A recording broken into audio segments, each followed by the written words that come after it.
अस्सलाम वालेकुम, आदाब, सत श्री अकाल। नाजरीन, कोई भी शायर, स्टोरी राइटर, ड्रामा नवीस अपनी कलम के जरिए समाज में फैली हुई बुराइयों की काशी करता है और समाज को इन बुराइयों को ख़त्म करने की तरफ राग़िब करता है। इन कहानियों या शायरी को बहुत से लोग अब फिल्मों और ड्रामों के जरिए हम तक पहुंचाते हैं। इन फिल्मों या ड्रामों में काम करने वाले आर्टिस्टों के किरदार को भी नज़रअंदाज नहीं किया जा सकता, क्योंकि ऐसे ही आर्टिस्टों की वजह से वो किस्से कहानियां हम तक पहुंचती हैं।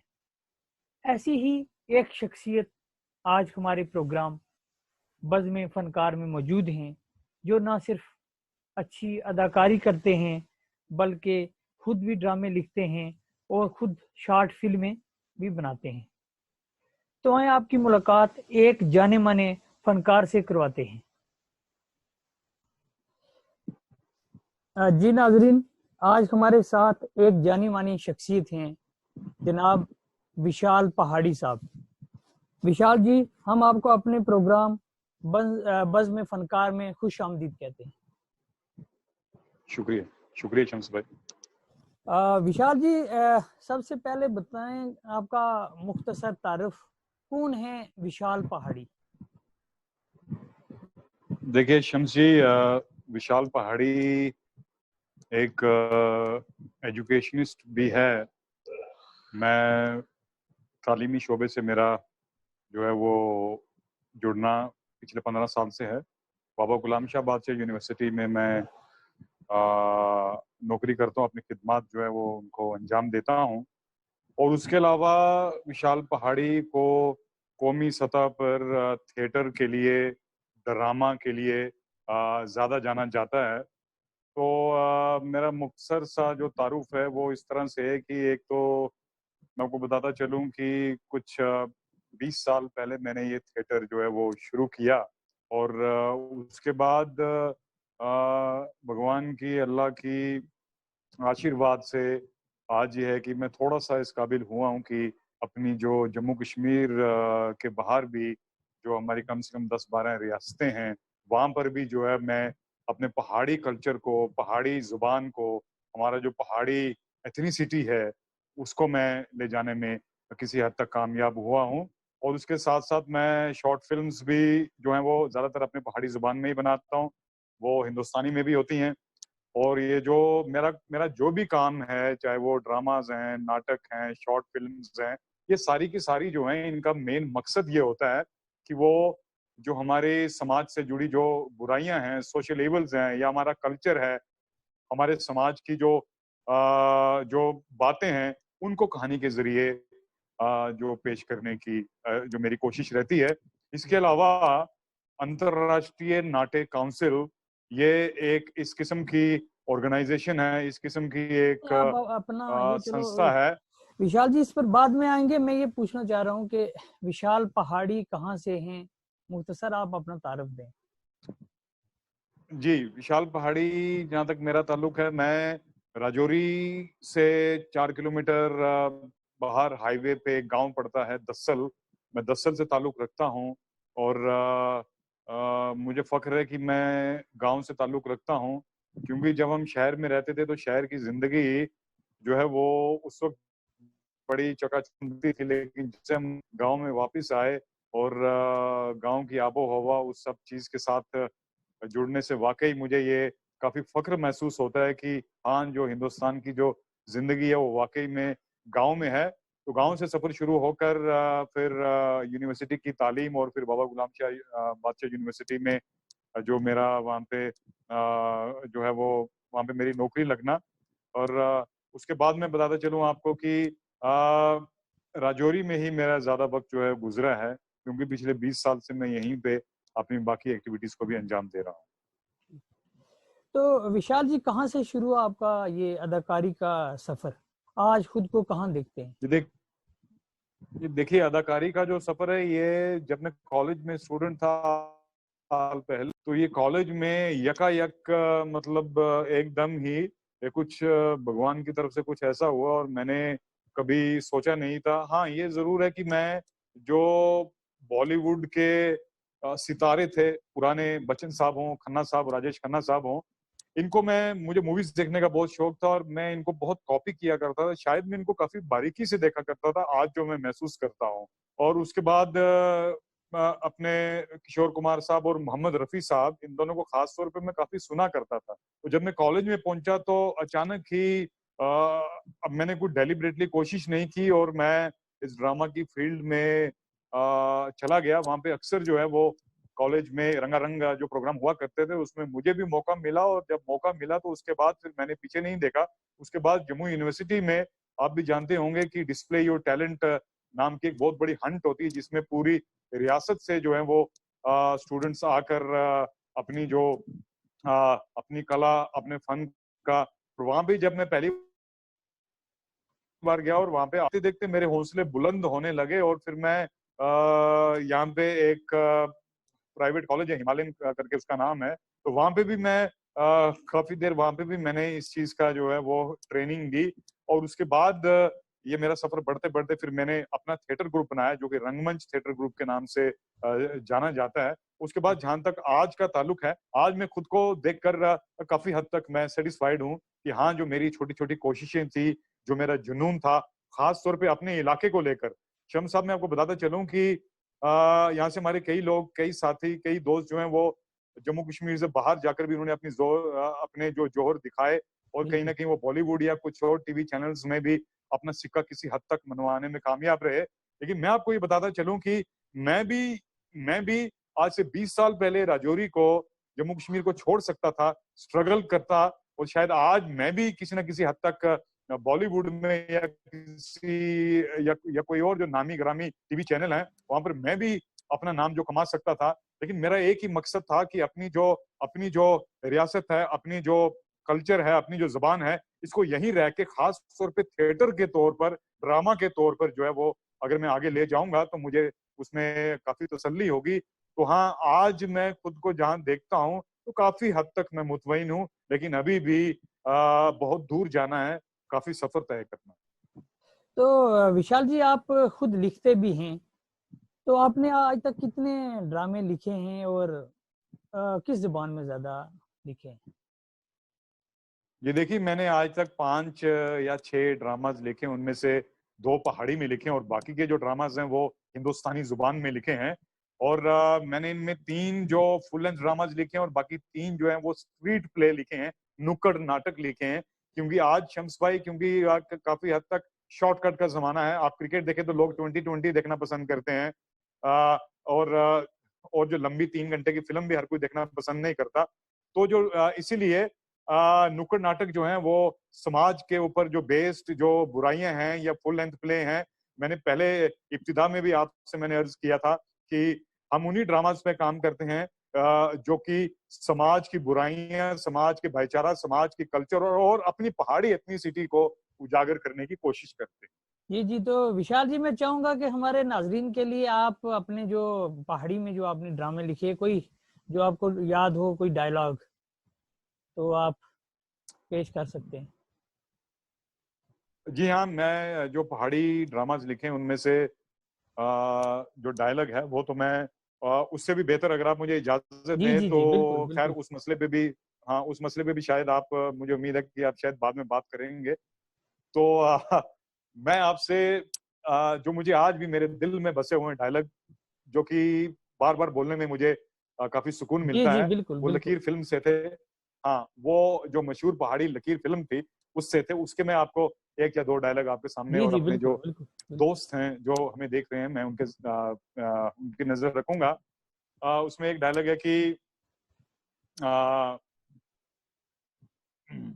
बम्बई तू बम्बई तू दिल्ली असां रेल गड्डी पर आया, बम्बई तू दिल्ली असां रेल गड्डी पर आया, पुछो कुछ ना राह विच असां कह कह तकिया, अग्गी जलवे जत्थे लाशां, बादशाहो जे कदे असां कोल हथियार ना ना होने ते साड़ियां लाशां भी खाने, ते साड़ियां लाशां कुत्ते खाने होनार। तो ये काफी मशहूर डायलॉग थे। जी जी जी, बिल्कुल बिल्कुल। जी, पहाड़ी के। तो जी जी। जी, तो विशाल जी, आपने किस किस जो मशहूर ड्रामा या फिल्म में अदाकारी की है और आपका क्या किरदार रहा उनमें?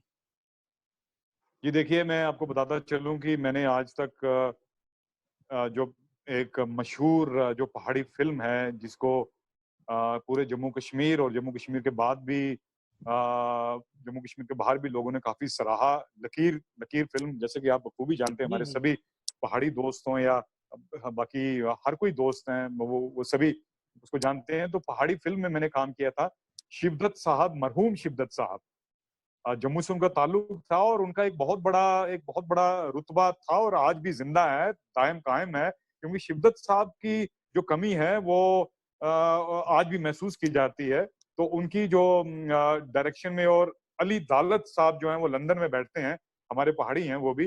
अली दालत साहब की वो स्क्रिप्ट थी और शिवदत्त साहब ने उसमें चार चांद लगा दिया अपनी डायरेक्शन से, उसमें काम किया। और शिवदत्त साहब का ही दूरदर्शन का डीडी कशीर का एक सीरियल था बिरतियां, उसमें भी मैंने काम किया। उसके बाद फिर वजीर साहब का एक सीरियल था पहाड़ी निमाने, उसमें भी मैंने काम किया। उसके बाद फिर मैंने डीडी उर्दू का एक सीरियल था, वो शफकत वानी साहब श्रीनगर के हैं, उसका शूटिंग वूटिंग सब श्रीनगर में हुई थी, नीलिमा करके, उसमें भी मैंने काम किया। तो उसके बाद फिर डोगरी फिल्म गीटियां थी, उसमें भी मुझे हाँ एक जी। हल्का सा जो रोल करने को मिला। जो जो दो सीरियल्स का मैंने नाम लिया, निमाने और बिरतियां, उसमें मेरा एक अच्छा किरदार था। उसमें नहीं, किरदार तो सभी अच्छे थे, लेकिन उनमें जरा किरदार जो है वो 5-6 एपिसोड्स के थे। तो लकीर फिल्म में भी जर्मन फौजी का एक बड़ा यादगार किरदार है, तो वो मैंने किया और मैं खुद को खुशनसीब समझता हूँ। तो विशाल जी, इस जो अदाकारी की फील्ड में अभी तक कौन कौन से आपको अवार्ड मिले? ये देखिए, जहां अदाकारी की फील्ड में जो हमारे हिंदुस्तान भर में नेशनल ड्रामा फेस्टिवल्स होते हैं, तो सबसे पहले 2013 में जो है वो अपने बनारस उत्तर प्रदेश से, वाराणसी से, जो हमारा ड्रामा था, परवेज मलिक साहब मेरे दोस्त हैं, उनका लिखा हुआ आखिर कियां, उसको वहां पे बेस्ट ड्रामा जो है वो उसका वहां पे अवार्ड मिला था। और उसमें मुझे भी उसमें डायरेक्शन के लिए, और मैंने उसमें किरदार भी किया था। मैं आपको बताऊं कि मैं डायरेक्शन भी करता हूँ और एक्टिंग भी करता हूँ। ज्यादा मुझे नशा एक्टिंग का है, लेकिन डायरेक्शन भी करनी पड़ती है, और क्योंकि डायरेक्शन के बगैर ड्रामा तैयार नहीं होता। तो वहां पे जाके जो दीनदयाल उपाध्याय अवार्ड मिला था 2013 में, उसके बाद जो है वो 2017 में पठानकोट पंजाब में जो है वो हमारे ड्रामा को, उसी ड्रामा को आखिर कियों को अवार्ड मिला। उसके बाद जाके 2019 में जयपुर राजस्थान में भी जो है वो अवार्ड से नवाजा गया। विशाल जी, सबसे ज्यादा आपने किस ज़बान में अपनी अदाकारी की है? और अगर कोई ये आपको देखिए, जहां तक जिस जहां आप ये समझते हैं कि आपने कोई अपना मतलब इंसान को अपना होता है कि उसने किस में ज्यादा अच्छा रोल प्ले किया है, तो मेरे सवाल के मुताबिक ये भी है कि अगर आपको कोई डायलॉग याद हो उसका, तो वो भी हमारे नाजरीन को आप सुनाएं। जी देखिए, उस तरह से तो अगर देखा जाए, क्योंकि पहाड़ी में काम जो वो मैं लगातार जो है वो कर रहा हूँ, लेकिन उसके साथ साथ हमें हिंदुस्तानी में भी काम करना पड़ता है, उर्दू ड्रामास पे भी, हिंदी ड्रामास पे भी हमें काम करना पड़ता है, क्योंकि वो सारी चीजों को, क्योंकि जो एक नाटककार होता है, जो ड्रामेटिस्ट होता है, उसको सभी चीजों को देख के चलना पड़ता है। तो मैं आपको बताता चलूं कि मैंने 50-50, मैं आपको बताऊं कि 50% मैंने उर्दू और हिंदी ड्रामाज में भी काम किया, और 50% जो मैंने वो अपने पहाड़ी ड्रामाज में भी काम किया है। तो पहाड़ी ड्रामा का मैं एक डायलॉग आपको बताऊंगा कि वही हमारा ड्रामा जो आखिर कियां है। आखिर जी। कियां बेसिकली, मैं हल्का सा 1 मिनट आखिर कियां के ऊपर बात करूंगा। परवेज मलिक साहब को मैं सलाम करूंगा। वो अगर अभी मुझे सुन रहे होंगे, अगर सुन रहे होंगे तो बहुत अच्छा होगा, क्योंकि परवेज मलिक साहब ने अपनी कलम से उसमें इतनी खूबसूरती बखेरी है शम्स भाई की। मैं कभी मौका मिलेगा तो आपको मैं उस ड्रामा को प्ले करके बताऊंगा। तो उसमें वो जो ड्रामा है वो बेसिकली फीमेल फिटिसाइड के ऊपर है। वो 10 साल पहले ड्रामा लिखा गया था, और फीमेल फिटिसाइड यानी कि ये जो बच्चियों को माँ की कोख में मार दिया जाता जी है जी। बेटियों को पैदा होने से पहले। तो उसमें किरदार था मेरा, और उसमें जो मैंने किरदार किया था वो मैंने पहाड़ी के बजाय मैंने गुज्जर का किरदार किया था। ठीक। मैं आपको बताऊं, क्योंकि वो ड्रामा मल्टीलिंगुअल था। ठीक। मल्टीलिंगुअल, उसमें पहाड़ी भी थी, उर्दू भी था और गोजरी भी थी। तो उसमें मैंने जो एक किरदार किया था, उसमें मेरा बेटा होता है, वो काफी शरारती होता है और उसमें मेरा डायलॉग था, मैं ज्यादा वक्त नहीं लूंगा, मैं अपना डायलॉग बोलूंगा। जी जी। अपने बेटे से बात कर रहा हूँ मैं। ओरे, ओरे तू कहाँ जोगो आयो है? तो बेटा जवाब देता है कि अदा नू ही थारे पीछे पीछे आ गए हो। अरे पीछे पीछे कहाँ नु आयो है? अरे अद्दा, अरे अरे पीछे पीछे कहाँ जोगो आयो है? अरे आगे आगे मरतो ना। तो फिर बेटा कहता है, अदा तुमने क्यों नहीं नीते आ जाते नहीं आगे आगे। तो शम्स भाई इस किस्म के काफी जो हमारे जो ड्रामाज हैं जिनके किरदार किए हैं, तो फिर मौका मिलेगा तो मैं आपसे और चीजें उनके बारे में जी डिस्कस जी जी। करता रहूंगा। विशाल जी, पहाड़ी जुबान को आज आप कहाँ देखते हैं और कितना काम करने की जरूरत है इस जुबान के फरोग और इसकी तरक्की के लिए? देखिए, पहाड़ी जुबान जो है और पहाड़ी कल्चर जो है, मैं बताऊं आपको, आज उसको काफी हद तक नेशनल लेवल पे पहचान मिली है। और जो अभी गवर्नमेंट ऑफ इंडिया ने जो रिजर्वेशन दी है पहाड़ी को, वो उसका एक जीता जागता सबूत है। लेकिन मैं बेसिक में बुनियादी बात करूंगा शम्स भाई। बुनियादी बात यह है कि पहाड़ी जुबान को प्रिजर्व करना, उसको बचा के रखने में हम काफी हद तक नाकाम हो रहे हैं। क्योंकि आप देखिए, आप ज्यादातर पहाड़ी लोगों को ही देखिए, हर कोई पहाड़ी जो है उसकी ये कोशिश होती है उसका बेटा, उसकी बेटी, उसका बच्चा, उसकी बच्ची उर्दू में बात करें, हिंदी में बात करें और अब अंग्रेजी में बात करें। जी जी। और पहाड़ी में किसी मजलिस के अंदर अगर पहाड़ी लोगों के बच्चे बात करेंगे तो वो उसको शर्मिंदगी समझते हैं। तो जहां तक आप दूसरी तरफ देखें, हमारे जो कश्मीरी भाई हैं, हमारे जो गुज्जर भाई हैं, या काफी हद तक हमारे जो डोगरा भाई हैं, वो फख्र महसूस करते हैं अपनी जुबान को ट्रांसफर करने में, अपनी आने वाली जनरेशन में, आने वाली नस्लों में। तो आप भी बेहतर जानते हैं कि आज हम उस कगार पर पहुंच चुके हैं। मेरे ख्याल से शायद अगर इसमें हमने कुछ ठोस कदम नहीं उठाए तो मेरे ख्याल से 10-20 साल के बाद पहाड़ी जुबान बोलने वाले चंद ही लोग नजर आएंगे। तो इसमें हमें बहुत काम करना है, खास तौर पे आप जैसे लोग, मुझ जैसे लोग, और जो बाकी के हमारे जो पहाड़ी साथी हैं जो कि लगातार जो लड़ाई लड़ रहे हैं पहाड़ी जुबान के वजूद के लिए। तो हम सबको काफी मेहनत करनी पड़ेगी, वरना मैंने पहले आपसे अर्ज किया कि वो दिन दूर नहीं है। शायद 10-20 साल के बाद चंद ही लोग आपको पहाड़ी बोलते हुए नजर आएंगे, बाकी सब दूसरी जबानों को बोलेंगे।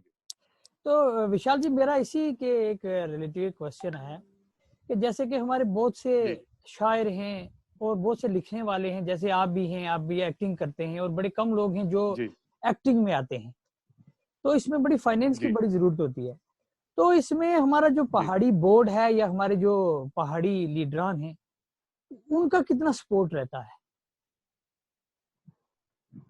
देखिए, जहां तक मैं अपनी फील्ड की बात करूं, ड्रामा की बात करूं, तो J&K academy of art culture और लैंग्वेजेस जो हैं, वो आए दिन वो भी जितना उनके पास फंडिंग होती है, क्योंकि उनको पहाड़ी जुबान, सिर्फ पहाड़ी जुबान को नहीं देखना है, उनको हाँ बाकी बिल्कुल। भी जितनी हमारे यहाँ पीर पंचाल की जुबानें हैं उन सब पे काम करना है। उनको सिर्फ ड्रामा पे काम नहीं करना, उनको मुशायरों पे काम करना है, उनको संगीत पे काम करना है, उनको मौसीकी पे, उनको फोक म्यूजिक पे भी काम करना है। तो मैं बताता चलूं कि किसी हद तक जो J&K academy of art culture और लैंग्वेजेस जो है, ये फिनेंस की जो हमें किसी हद तक मदद करती है। और बाकी मैं आपको बताता चलूं कि बाकी काफी मुश्किलात आती है, बहुत ज्यादा मुश्किलात आती है अपने लेवल पे, अपने दम पे। मैं आपको बताता चलूं शम्स भाई की शुरू में पहले 3-4 साल क्या होता रहा कि या तो मैं अपने लेवल पे ही ये सब चीजें, अगर आप देखिए यहाँ से आपको वाराणसी जाना है, बनारस जाना है, वो इतने दूर है, जम्मू से गाड़ी में 32 घंटे लगेंगे। तो उसके लिए जनाब ये होता है कि हमें जो है 50% किराया जो है उनकी तरफ से माफ होता है, क्योंकि गवर्नमेंट ऑफ इंडिया और जो रेलवे मिनिस्ट्री जो है वो ट्रेन में 50% किराया आपको माफ कर देती है। तो उसमें भी हम काफी खुशी खुशी 50% किराया जो खुद से हम जो खर्च करके हम अपनी जबान को, अपने कल्चर को उठाकर 5वीं 6ठी रियासत में जाकर उसको हम पेश करते हैं। तो फिनेंस जो है, इसके बारे में शम्स भाई मैं बताऊं कि मैंने आज तक 15 साल में आवाज भी नहीं उठाई, प्रोटेस्ट भी नहीं किया।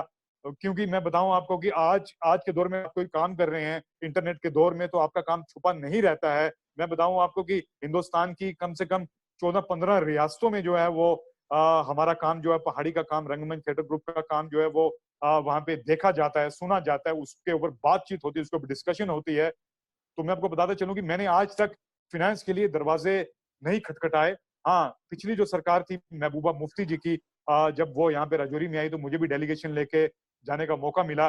मैंने वहां पे अपनी प्रॉब्लम्स को रखा, लेकिन उसके ऊपर कोई अमल नहीं हुआ, उसको प्रैक्टिकल अमली जामा नहीं पहनाया गया। तो खैर हाँ, फिनेंस सबसे बड़ा है, क्योंकि अंग्रेजी में कहावत है, मनी मेक्स अ मेयर गो, धाम बनाए काम। तो उसमें हमें बहुत दुश्वारी, बहुत बहुत मुश्किलात का सामना करना पड़ता है। हाँ, समाज के, राजौरी समाज के कुछ हमारे कारकुन हैं,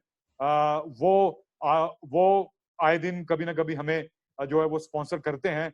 अदरवाइज बाकी और जो सोर्सेस हैं वहां से जो है वो फिनेंस बिल्कुल ना के बराबर है। जी जी जी। विशाल जी, अब मैं आऊंगा कि आपने एक जिक्र किया फिल्म लकीर, जो कि पहाड़ी जुबान जी में बनाई गई थी, बहुत ज्यादा मकबूल हुई जी और बहुत ही ज्यादा पसंद जी की गई।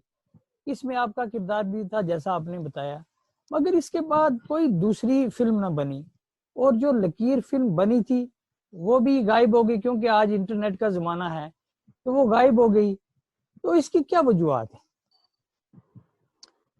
शम्स साहब, इसका एक ही जीता जागता जो इसकी एक जो मेन जो रीजन है, वो मैंने पहले भी हल्का सा किया था आपके साथ मैंने जिक्र, वो ये कि पहाड़ी फिल्म बनाने में शिवदत्त साहब, मरहूम शिवदत्त साहब जम्मू से एक बहुत महान, बहुत बहुत बड़े लेवल के जो फिल्मकार थे, जो कि जिन्होंने वो फिल्म बनाई। उससे पहले भी उन्होंने पहाड़ी में, शम्स भाई, जो मैंने सीरियल्स का नाम लिया, उन्होंने काफी सीरियल्स में काफी पहाड़ी कल्चर को आज तक किसी ने उठाया है तो वो वही शिवदत्त साहब ने। और शिवदत्त साहब जो पहाड़ी नहीं थे, वो डोगरा थे। तो जी हमारी बदकिस्मती ये है कि मेरी शिवदत्त साहब से उसके बाद आए दिन बात होती थी, जम्मू जाते थे, हमारा मिलना जुलना होता था। वो एक अगले प्रोजेक्ट को लेकर वापस इन पहाड़ों में आ रहे थे, लेकिन ये भगवान को, ये रब को मंजूर नहीं था कि शिवदत्त साहब हार्ट अटैक का शिकार हो गए। और मैं बताता चलूं कि आए दिन मुझे भी कम से कम सैकड़ों लोगों ने आज तक ये फोन किया कि जनाब, हमें लकीर फिल्म का लिंक प्रोवाइड कीजिए, यूट्यूब में कहाँ मिलेगी, आप हमें वो आप हमें वो इंफॉर्मेशन दीजिए। तो मैं आपको ये बताते चलूं, अभी कल भी मुझे कुछ लोग, मेरे साथी जो हैं, वो इस बारे में सवाल कर रहे थे। तो शिवदत्त साहब के इस दुनिया से जाने से वो जो सिलसिला था पहाड़ी फिल्मों का, या पहाड़ी टीवी सीरियल्स का, या पहाड़ी कल्चर को बड़े लेवल पे दिखाने का, वो थम सा गया है। तो शिवदत्त साहब के बाद किसी ने वो कोशिश नहीं की, क्योंकि शिवदत्त साहब डोगरा जरूर थे, लेकिन उनको इस जमीन से बहुत प्यार था। उन्होंने शायद स्टडी किया था, वो महसूस किया था। उनके ताल्लुकात अली दालत साहब से भी थे, जो कि पहाड़ी हैं, जिनकी वो स्क्रिप्ट थी, मैं बता रहा हूँ आपको, लकीर। तो शिवदत्त साहब के जाने के बाद वो सारा सिलसिला जो है वो थम सा गया, पहाड़ी पे काम बिल्कुल बंद हो गया। उसके बाद जो है वो जम्मू दूरदर्शन की ग्रांट्स भी आनी बिल्कुल बंद हो गई पहाड़ी के ऊपर। तो मैं बताता चलूं कि वही एक रीजन है, there is no other reason, कोई और वजह नहीं है। एक ही शख्स था जो इतने बड़े लेवल पे काम करता था, और उसको भगवान ने, खुदा ने अपने पास बुला लिया। तो उसके बाद उस चीज को काफी हद तक जिंदा रखने की मैंने अपनी शॉर्ट फिल्म से कोशिश की। यूट्यूब पे मेरा चैनल विशाल पहाड़ी है। मैं आपसे भी अर्ज करूंगा और अपने देखने वाले सभी दोस्तों को भी बोलूंगा कि आप यूट्यूब पे विशाल पहाड़ी चैनल को सब्सक्राइब कीजिए, और वहां पे जाके आपको काफी हद तक जो पहाड़ी जुबान में जो शॉर्ट शॉर्ट क्लिप्स आपको देखने को मिलेंगे। जी तो शम्स भाई। विशाल जी, एक इसी के रिलेटेड एक क्वेश्चन मैं पूछना चाहूंगा। जो हमारा पहाड़ी बोर्ड जी है, तो क्या जी वो कितना मतलब इसमें सपोर्ट करता है आर्टिस्टों को, या क्या उनके पास ये जो पहाड़ी मवाद है, क्या वो जमे करने का कोई साधन है वहां, या क्या ऐसा किया जाता है या नहीं?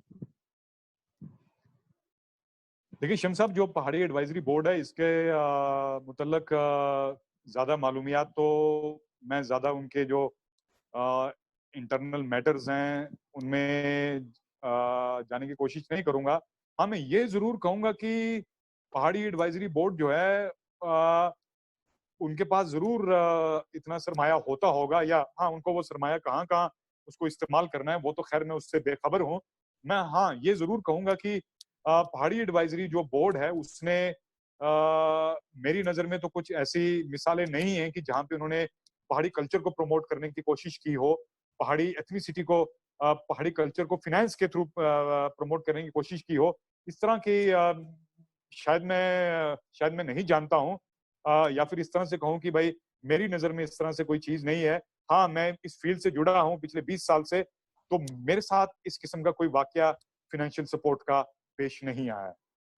तो उनके पास ये जो पहाड़ी कल्चर की जो चीजें हैं, जैसे आपने ये लकीर फिल्म का जिक्र किया या जो दूसरे ड्रामे हैं, क्या उनके उनके पास इनका ये मवाद होता है या नहीं? क्योंकि पहाड़ी बोर्ड का जो रोल होना चाहिए वो यही है कि कल्चर को फरोग देना वगैरह वगैरह। जी देखिए, जो पहाड़ी फिल्म है या पहाड़ी टीवी सीरियल जो होते हैं, जो टीवी सीरियल्स होते हैं, वो मैं बताऊं आपको, दूरदर्शन की तरफ से ग्रांट मिलती है। हाँ वो तो है। वो जो वो जो शख्स होगा जिसने वो डायरेक्शन करनी है, जिसको प्रोजेक्ट मिलेगा, वो फाइल जमा करेगा, कुछ देर बाद अप्रूव होगी और उसको दूरदर्शन की तरफ से वो पैसा जो है वो अलॉट होगा। और जो पहाड़ी फिल्म जो थी एक बहुत बड़े लेवल की थी, और इसमें भी जो फिनेंस है, एड है, वो इसकी प्रोडक्शन शिवदत्त साहब ने खुद की थी। इस पे जो सारा का सारा जो पैसा था वो शिवदत्त साहब ने लगाया था, जहां तक मुझे मालूम है। और उसके बाद में तीसरे स्टेप पे आऊंगा, स्टेज की, थिएटर की, ड्रामा की। तो थिएटर को लेकर पहाड़ी एडवाइजरी बोर्ड की कोई इस तरह की बात जो मेरी नजर में नहीं है, मेरी खबर में नहीं है कि जहां पे पहाड़ी एडवाइजरी बोर्ड ने अपना सरमाया जो है वो इस तरह से अपने कल्चर को, एथनिसिटी को ड्रामास के थ्रू अपलिफ्ट करने की कोशिश की होगी। तो वो मेरे पास ऐसा कोई मिसाल नहीं है, क्योंकि मैं आपको बताता चलूं कि इस पीर पंचाल में रंगमंच थिएटर ग्रुप, जो मेरा थिएटर ग्रुप है, वही एक एक्टिव थिएटर ग्रुप है, जिसको एक्टिव कहते हैं। 15 साल से जो एक्टिव है वो मेरा थिएटर ग्रुप है। और पहाड़ी अपनी जुबान पे काम करता हूँ। तो इस तरह का कोई वाकया मेरे साथ पेश जी विशाल जी, एक लास्ट क्वेश्चन है नहीं आया कि जो AIR जम्मू है, जी। कितनी जरूरत है कि जी इस पे पहाड़ी प्रोग्राम भी शुरू किया जाए? क्योंकि काफी सालों से ये डिमांड रही है पहाड़ी जो कम्युनिटी है कि जम्मू में जो रेडियो कश्मीर जम्मू है, या अब तो आकाशवाणी कुछ बन गया है, तो कितनी जरूरत है कि पहाड़ी प्रोग्राम भी यहाँ शुरू किया जाए? तो शम्स भाई देखिए, पहले भी आपसे बात हो रही थी कि पहाड़ी जुबान को, पहाड़ी कल्चर, पहाड़ी एथनिसिटी को आपने अगर इसमें और इजाफा करना है, इसको अगर दूर लेके जाना है या इसके वजूद को जिंदा रखना है, उसके लिए आपको हर मुमकिन कोशिश करनी पड़ेगी, हर जरिए का इस्तेमाल करना पड़ेगा। सोशल नेटवर्किंग हो, टेलीविजन हो, रेडियो हो, या और भी जितने भी साधन हमारे पास दस्तयाब हैं, उपलब्ध हैं, अवेलेबल हैं, हमें उन सब का इस्तेमाल करना पड़ेगा। क्योंकि मैं आपको बताता चलूं कि जितना ज्यादा हम इस पे काम करेंगे, उतना ज्यादा हमारी आने वाली नस्लों के लिए, हमारे कल्चर के लिए वो काफी फायदेमंद साबित होगा। रही बात ऑल इंडिया रेडियो की, तो ऑल इंडिया रेडियो में भी जो हमारे हमारे कितने सारे पहाड़ी पोइट्स हैं, हमारे कितने सारे पहाड़ी जो सिंगर्स हैं, पहाड़ी ड्रामेटिस्ट हैं। अभी शायद पिछली बार आपने मेरे शागिर्द वकार खान साहब का आपने इंटरव्यू कंडक्ट किया था। वकार खान हमारे बाबा गुलाम शाह बादशाह से ही वो गए हैं, और आज देखिए उसने पहाड़ी म्यूजिक को भी लेकर कितने दूर वो जा पहुंचा है। और काबुल बुखारी मेरा छोटा भाई, वो भी आप देखिए। तो मैन्युअली ये सारी चीजें जो है वो काम कर रही हैं। देखिए ऑल इंडिया रेडियो में अगर मौसीकी का, संगीत का प्रोग्राम होगा, तो वहां वकार खान भी गाएगा, वहां काबुल बुखारी भी गाएगा, वहां हमारे और भी जितने पहाड़ी सिंगर हैं वो भी गाएंगे।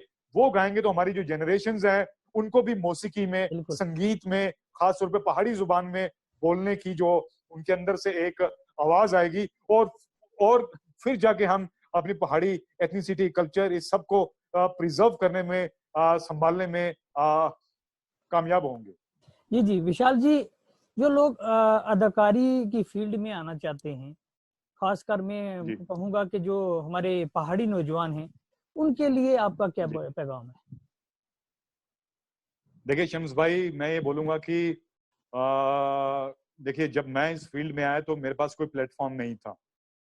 मुझे वो प्लेटफॉर्म भी खुद बनाना पड़ा। वो प्लेटफॉर्म बनाने में बरसों लग गए, 5 से 7 साल लग गए मुझे रंगमंच थिएटर ग्रुप बनाने में। और उसके बाद जाके मुझे, आप मान लीजिए कि ये 20 साल के सफर में आधी जिंदगी जो है वो मुझे प्लेटफॉर्म बनाने में लग गई, और मेहनत करने में, ड्रामा के यहाँ पे डिस्कशंस करने में, जो हमारे पहाड़ी अदीब थे, पहाड़ी राइटर्स थे, पहाड़ी कवि थे, उन सबके साथ डिस्कशन में, इस सबको समझने में। और अब जो हमारे नौजवान हैं, और मैं खुशकिस्मत हूँ कि अभी भी आए दिन जो है वो नए नए लोग मेरे साथ, नए नए बच्चे जो हैं वो मेरे से जुड़ने की फिराक में हैं। उनको इस चीज में काफी जोश है उनमें, एक्टिंग फील्ड में आने का। तो अब जो लोग आना चाहते हैं उनके लिए प्लेटफॉर्म, स्टेज एकदम सेट है। उनको बस अपने जज्बे और जुनून को कायम रखना होगा, और उनमें जो है एकदम एंथुजियाज्म और वो जो पैशन है वो एकदम अपने उरूज पे होना चाहिए। बाकी प्लेटफॉर्म जो है उनके लिए बिल्कुल सेट है। और उनको मैं ये भी बताता चलूं कि ये जो थिएटर है सबसे स्ट्रॉन्गेस्ट, सबसे मजबूत मीडियम है किसी भी चीज में तब्दीली लाने के लिए। आप देखिए, आप वॉल पेंटिंग कर लीजिए, किसी भी अवेयरनेस को फैलाने में, आप कोई भी और भी जो जरिए इस्तेमाल कर लीजिए, लेकिन जो सबसे सॉलिड जो जरिया है, जो मीडियम है, वो थिएटर है। क्योंकि आप थिएटर के जरिए लोगों के सामने खड़े होकर रूबरू बात करते हैं, और वो चीज जो है वो लोगों के दिमाग में बहुत जल्दी घर करती है। तो थिएटर में आए, एक्टिंग जो बड़ी खूबसूरत फील्ड है, और इसमें जो है आप अपने लिए भी जीते हैं और दूसरों के लिए भी जीते हैं। और इसके जरिए जो है वो ये दुनिया जो है आपको अच्छे लोगों में याद रखती है, बशर्ते कि आप में वो जुनून है, बशर्ते कि आप वाकई दिल से एक्टिंग फील्ड में आना चाहते हैं। विशाल जी, बहुत ही खूबसूरत बातें की आपने, बहुत ही अच्छे पैगाम दिए। आप हमारे प्रोग्राम में तशरीफ लाए, आपका बहुत बहुत शुक्रिया। शुक्रिया बहुत बहुत शम्स भाई, मैं आपका मशकूर हूं कि आपने मुझे अपने प्रोग्राम में आने की इजाजत दी। बहुत बहुत शुक्रिया।